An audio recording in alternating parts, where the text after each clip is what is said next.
A while ago on my channel, I talked about how I took my real-life home field of Whiskey Bravo Whiskey and recreated it in Microsoft Flight Simulator.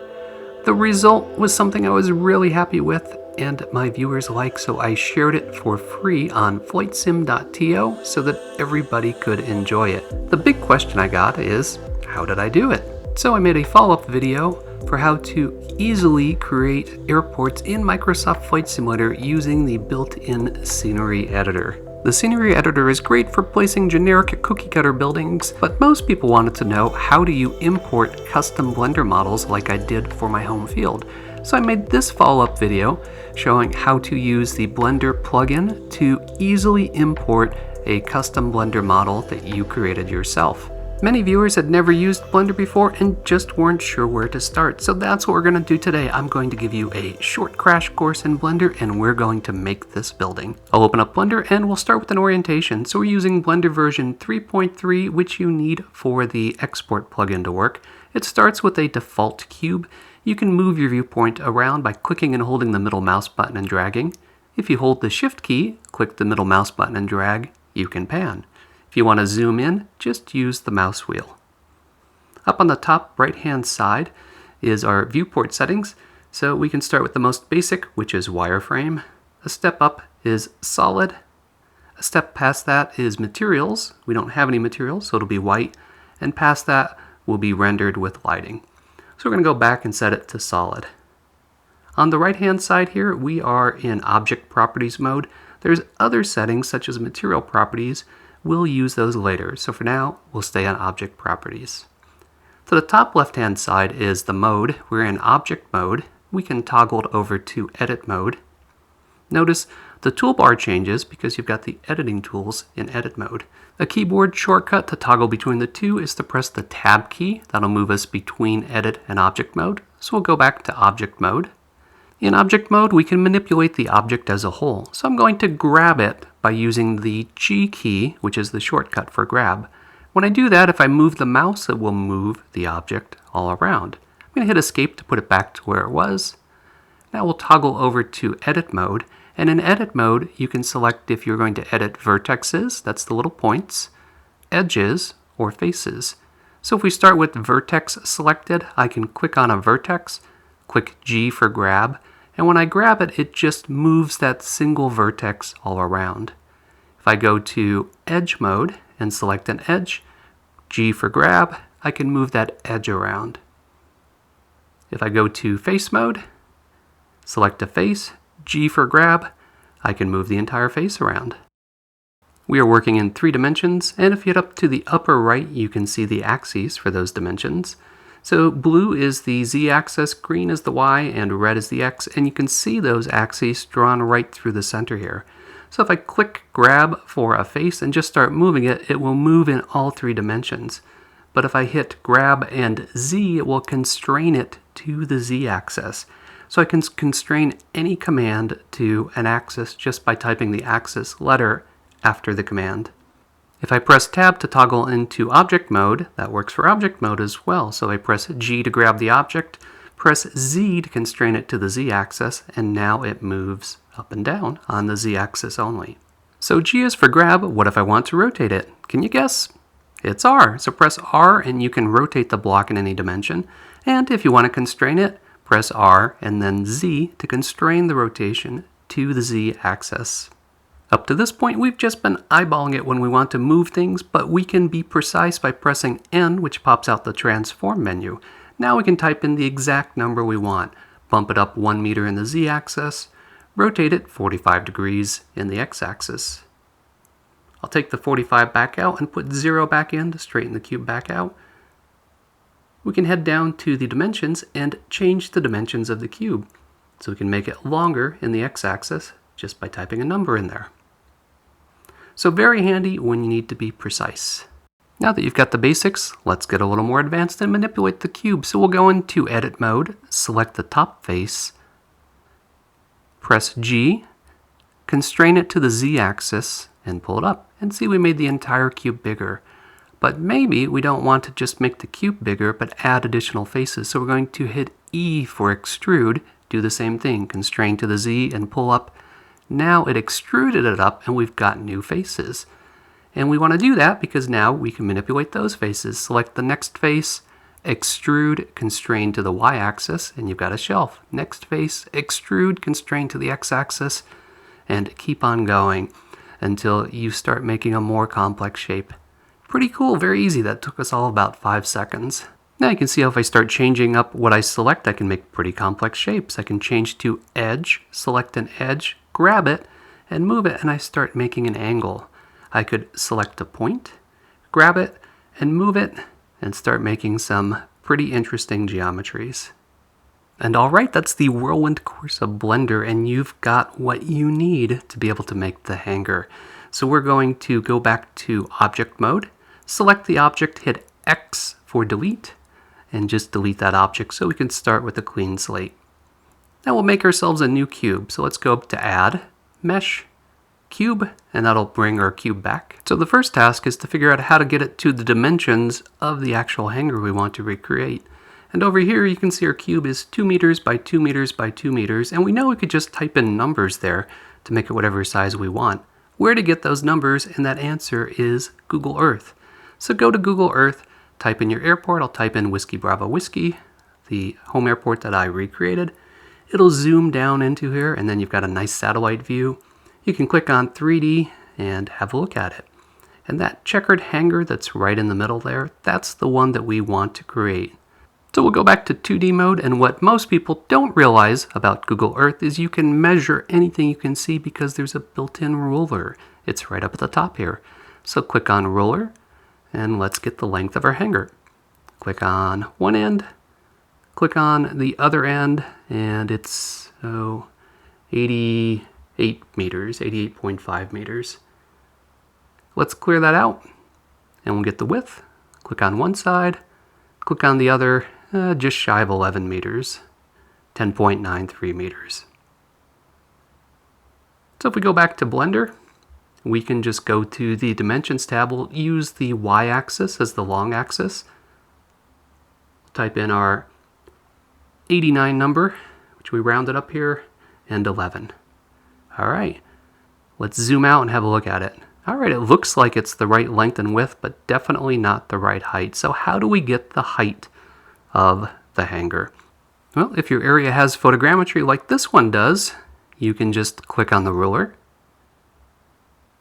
and then click on 3D and toggle into 3D mode, and now you can measure the height of things in 3D. Let's zoom in here. And this is the tallest part, this is the shortest part. So we'll measure the shortest part, that's 7.6 meters. Hop back into Blender and we'll type that into our Z-axis. And there we go. Looks about right. Now you'll notice if we look at our block here that the 0 point, the 0, 0, 0 point is right in the middle of it. So half of it is underneath the ground and half of it's above. And if we import it in the flight simulator, it will be that way. So I'm just going to divide the Z value by half and bump it up that amount. So now it's sitting evenly on the ground. Cool, so we've got the right dimensions. But what we would like to do is create that triangular roof shape. And the best way to do that is to have a line going right down the middle of the top of the roof here that we could just grab and drag up. So we're going to go to Loop Cut here. Loop Cut will let you cut the object in half along any of the axes. So we're going to select the one we have and click, and it just cut it. We'll go back to selection mode, make sure edge is selected, grab that edge with a G, constrain it to the Z-axis, and just pull that up. There we go, we have a triangular roof. Now, we could just quit here if we wanted to, if you just wanted a basic hanger shape that you could maybe add some colors and textures to, but we don't want basic, we can do better than this. So we're going to click on the Face Selection tool, select the two top faces of the roof by holding Shift to select more than one face, extrude, constrain to the Z-axis, and pull it up. There we go. So now we've got some thickness to our roof, and what we really want to do is have it overhang. So we're going to select the newly created side faces, holding Shift to select both, extrude along the Y-axis, and we'll flip around to the other side, Do the same thing on the other side. Select the two faces, extrude, pull them out. So now we've got a nice overhang on each end of the hanger from the roof. Now what we want is that same overhang on the sides, and you might be tempted to just select the side faces and hit extrude, constraining it to the x-axis. But remember, the x-axis is going perfectly straight left and right. So when you do that, it's going to go straight out instead of the angle of the roof. So we're going to change the coordinate system. We're going to switch from global coordinates to local coordinates and set the local coordinates as this particular face. So now if we select our side faces and hit extrude and constrain it to the x-axis is in the same line as the angle of the roof, and it extrudes smoothly straight out. Now we have to go back up to our coordinate system at the top there and delete that local transform. Click the X. And now make a new one based on the angle of the other side of the roof. Local plus face with the face selected. Now we could select the endpoints again. Oops, a little bit tricky here to get all three of them. Hit extrude. Constrain it to the x-axis. And now it's going on the same angle. Cool, we have modeled our hanger. That's all there was to it. Now the next step is optional. Before we do it, we'll go back to our coordinate system, put it back in global. So we're going to delete that local transform by clicking X. And the optional step is to reduce the amount of faces. So we're going to select the two front faces here and hit F for fill. That'll join them. We'll go to the bottom, select the two bottom faces, hit F for fill. Get the other two side faces, F for fill. We're going to use a trick to help us select all the top faces. So I'm going to select the big face, go up to select, select similar, coplanar, and that'll select all the faces on the same plane. Do F for fill. Do the same thing for the other side. Select coplanar, F for fill. Now we can use that trick for the front faces, and the keyboard shortcut for select coplanar is Shift G. Get all the side faces, get the end faces, last remaining side faces. There we go. We just simplified our shape, and we also made it a bit easier to texture because we can just drop the texture on each side of the object. So that leads us into texturing. We'll make sure that we are in object mode. Then we'll head to the material menu, select material properties, and you can see that there are no materials. Everything is blank in the properties box. So we need to make a new material. Head down to new, click on that, and it creates a new material slot. Select our material, we'll rename it to hanger. You can see that this is a PBR material. It's a principled BDSF. If we click on color, we can change the color. So pick anything from the color wheel. I'll pick red here, and notice nothing happened in the viewport. And that's because we're still set to solid. So we need to change to materials so we can see the materials. And now we can see the red material that we just applied. Down here are other properties for our materials, so you can play around with these. You can adjust the reflectivity, the metalness, the roughness, all sorts of things. Just have fun experimenting. For now, we're just going to adjust the color, which is under the base color here. We'd like to add a different color for the roof, so click plus, new, and make a new material spot for the roof. Rename it to roof. Now we can't see that new roof material color because we haven't assigned it to anything. So we're going to change to edit mode here by hitting tab, select the top two faces of the roof, select the roof material, and then click the assign button. Now we've got the white roof assigned to those two top faces. And we can go and just select all of the other side faces of the roof, click assign for each of those, and this will let us assign a face-by-face material in the edit mode. And when we're done, once again, we could just quit here if we want to. We'll have a perfectly good red building with a white roof that we could just import into Microsoft Flight Simulator and have a basic hanger to work with. But I know you want better than basic. You want an awesome hanger. So to do that, we're going to need some actual textures. If you go into Google and type free CGI textures, you can find some free ones. The first one that comes up for me is Ambient CG. I use them a lot, so that's ambientcg.com. They have both free and paid ones. Click Explore, and then just type what you're looking for. So I'm going to type corrugated to get a corrugated texture we could use for the walls and the roof. And here's all my selections. The one on the bottom right has the red S on it for this website. That's a paid one, but all these other ones are free. You've got rusted ones, you've got a nice plain one here, and I think that I'm going to go with that plain looking one so that we can make it the color that we want with a little bit of tweaking. So click on that. On the left, it's got JPEGs, on the right are PNGs, different resolutions. I'm going to choose the 4K PNG resolution and download it. It all downloads into a folder, and it's got normal, roughness, ambient, color, displacement, and metalness textures. If I change the view here, you can see what they look like. So there's all of the different maps. You can use any or all of these when we make our model. There is an easy button for getting all of these textures into Blender. You'll need a plugin for it set up to Edit Preferences Add-ons. Under the search bar, search for Node Wrangler. That's a built-in add-on that comes with Blender, but you have to activate it by clicking its checkbox.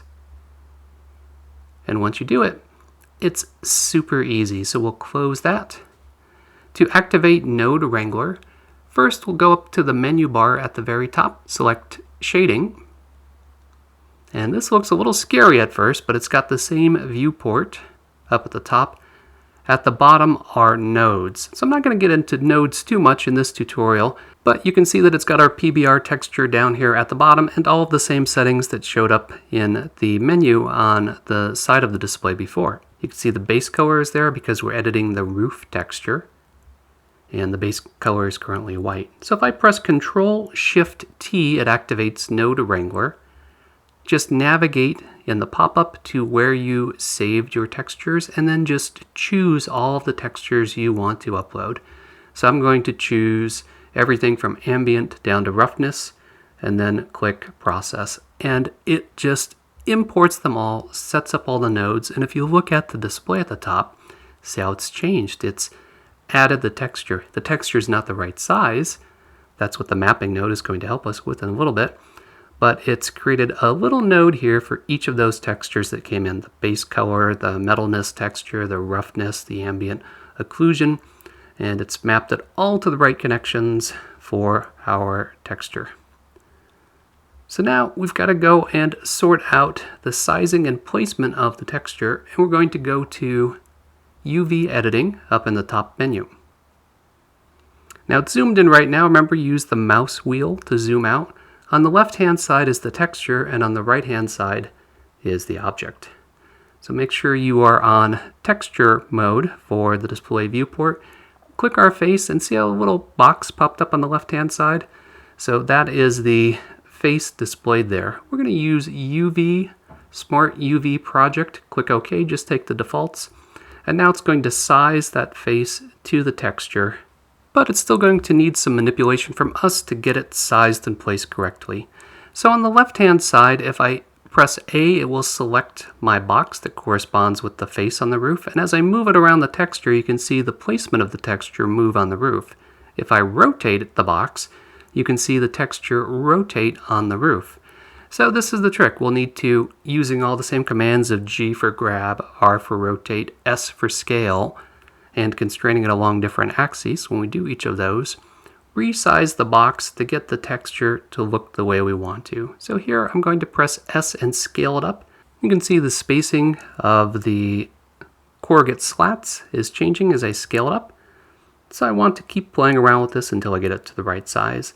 And remember, I can scale and constrain in the X direction and scale and constrain in the Y direction by hitting S for scale and X, or S for scale and Y. So I'll do that now to get the left and right spacing of the slats correct. And then we'll shrink down the up and down spacing so that it looks right. And if we zoom in, yeah, that's pretty close. That looks like it's the right size now. So I'm happy with that, with a little bit of adjustments. Now we'll do the same thing for the other face of the roof. Note you can unwrap multiple faces at once, but for this tutorial we're keeping it simple. And now we're ready to tackle the main red hanger. So let's head up to shading mode here. We've selected the red material from the material screen. And the node, once again, is back to the base node. So we do Control-Shift-T, and this time I'm going to select everything but color. I'm not going to select the color texture that I downloaded. And when I do that, it makes all of the nodes once again. But if I zoom in on those nodes, it didn't create a color node. Instead, it's just using the base color that I previously defined. So now I've got all of the normal maps, the metallicity, the roughness that I downloaded from ambientcgtextures.com, but I still have my red. So this is a way to change the color very easily. And we'll do the same exercise that I did for the roof. So we did a smart UV map. We're going to play with the scale in both the X and the Y direction until we get everything in the order that we want it. Okay, after a little bit of playing around, I've mapped the textures to all of the sides. And what's cool about that is even though that the sides are actually flat, the normal maps create the look of more complexity than there is because it looks like everything's raised and reflecting light. All right, this is all looking pretty good right now, and we could stop there, but we are overachievers, and we don't want to stop there, but want to make the full checkered texture. So I made this in Photoshop, and it was super easy. All it is 2 white squares, 2 red squares, just using the paint tool, and then I downloaded a transparent dirty PNG. I just Googled free transparent dirt PNG, and overlaid it with a little bit of transparency. Then I saved it as a PNG. Now when you do this, the only rule is that your dimensions have to be divisible by 4. So your pixel size has to be a factor of 4. So I did. If I go to pixels here, 2048 by 2048. If each of your dimensions is not divisible by 4 when you import it into Microsoft Flight Simulator, you'll get those pink textures that you see sometimes in freeware packages. So how do we get that texture into our red texture map? To quote the pitch meeting guy, it's super easy, barely an inconvenience. So all we have to do is head over to where our material properties are, click the little dot in front of the color, and select image texture.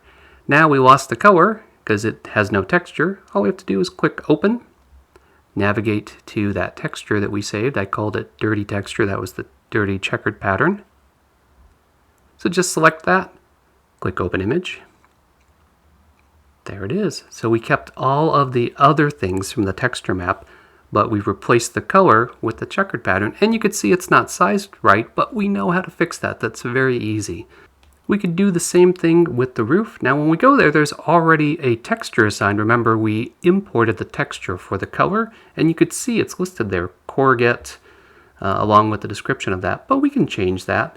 So if we just go over to open, we'll select something different. So navigate to where we downloaded our texture, we called it dirty gray, and import that. Now it's just a matter of going to the UV editor, selecting the faces, and tweaking the scale until we get the checkered pattern to look right and be the scale that we want it to be. So what we're going to do is, it looks pretty good up and down, we're just going to adjust the scale left and right and stretch it out so that all of our blocks are the right size. We'll do the same thing on the side faces, and I'm just eyeballing this to match up the blocks so that they wrap around the corner. We'll head up to the top, and the top's looking pretty good, just the up and down scale is a little bit too small, so we're going to stretch that out so that the dirt matches right at the apex of the roof. So there we go, we have a beautifully textured model ready to be imported into Microsoft Flight Simulator. Before we do that, we just need to fix the scale. So we'll select the object, and on the right hand side here, you can see that the scale numbers are all over the place, even though the dimension numbers are fixed. So to get it to 1:1:1 scale, hit Shift A, select scale, and it'll put everything back to ones, so it'll be 1:1 scale and the right size when you import it into Microsoft Flight Simulator. Importing it is actually very easy and uses a plugin. I have another video that's short and just shows you how to configure the plugin, export the model, and put it in the right directory so that you can use it. I'll put the link in the video details. So this was a basic hanger we made, but you could see with this model of Whiskey Bravo Whiskey's main hanger that by applying these same principles and just having a bit of patience, you can produce some really remarkably and highly detailed objects. So thanks for following along with this tutorial. I hope it helped and it was easy. I cannot wait to see all of the awesome things that you create and share. If you like content like this, be sure to click that like button, leave me a comment, and don't forget to subscribe. Thanks as always, and stay tuned for further flight adventures.